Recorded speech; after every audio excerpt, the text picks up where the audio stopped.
I think we're going to know pretty quickly. There are persistent rumors that receipts are coming in lower than expected. CBO included that cautionary note in their report. They didn't just say, look, it's going to be August or September. These dates, the key ones being, the April tax payments and then early June a tax payment.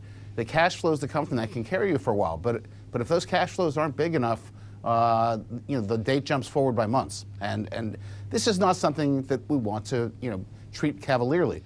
A default by the United States would be a cataclysm for the international financial system. No one thinks that's a good idea. But they don't have a plan to raise the debt limit. I think the thing that's significant here is they're still talking about doing this in reconciliation. They haven't yet agreed on a joint budget resolution. They haven't passed that in the House and Senate. They don't yet have draft reconciliation legislation. We're a long way from voting yes or no on a reconciliation bill. And if that's going to carry the debt limit, I'm concerned about the timetable. You may want to think about doing that as a standalone and not risk the financial standing of the United States with this legislative initiative. Well, there you go, Douglas. First I heard August, September. I thought, hey, well, we got time. We can go to Vegas. There's all kinds of money to spend here. But you just walked us to the news. As usual, they can't get this done in reconciliation, which could take the rest of the year. So how should Congress handle it? Right. I think they should right now be having a discussion with the Democrats in the House and the Senate to talk about passing in regular order a debt limit bill. They may want to combine it with, emergency supplementals for fires in California. There's some business Congress needs to do. Do that business, do it in a timely fashion, take off the table any risk to the economy, especially given the other things going on that comes with tiptoeing up to a debt default.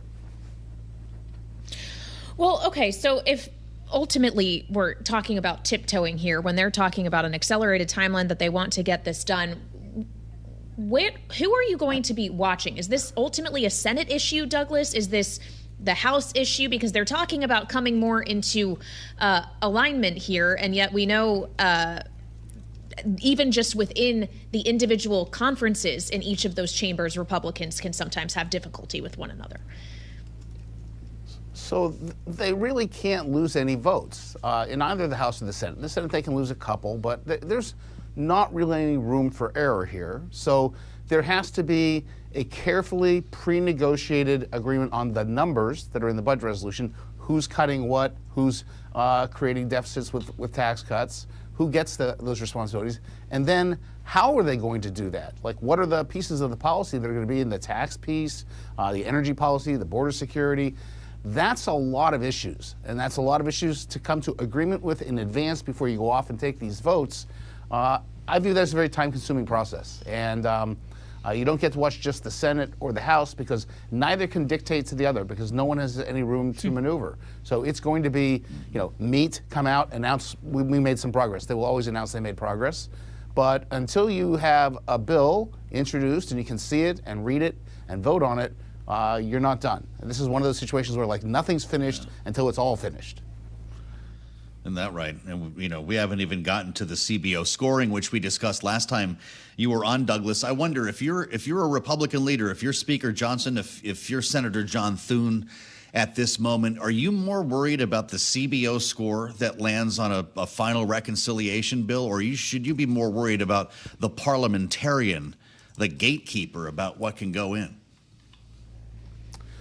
I think they're equal worries because they have these two big guardrails on the reconciliation progress. The first process, the first is what is in and out, what is germane and not germane, and in principle, reconciliation bills, all of the provisions are primarily budgetary in nature. That definition has been stretched over the years, and so what will the parliamentarian allow us to go in these bills, and what will they pull out? Will they, for example, be able to do regulatory reform and reconciliation? We'll see. And then the second big guardrail is you can't create new deficits past the 10-year budget window. That comes down to the scoring. What are you doing in the way of spending cuts? What are you doing in the way of tax provisions? That gets to the Joint Committee on Taxation and the CBO. They're both comparably important issues for the leaders. And so they're going to be checking with their members, checking with the scorers, checking with the parliamentarian, and just hoping they can check all three boxes and get to yes. And this is a very difficult endeavor for them.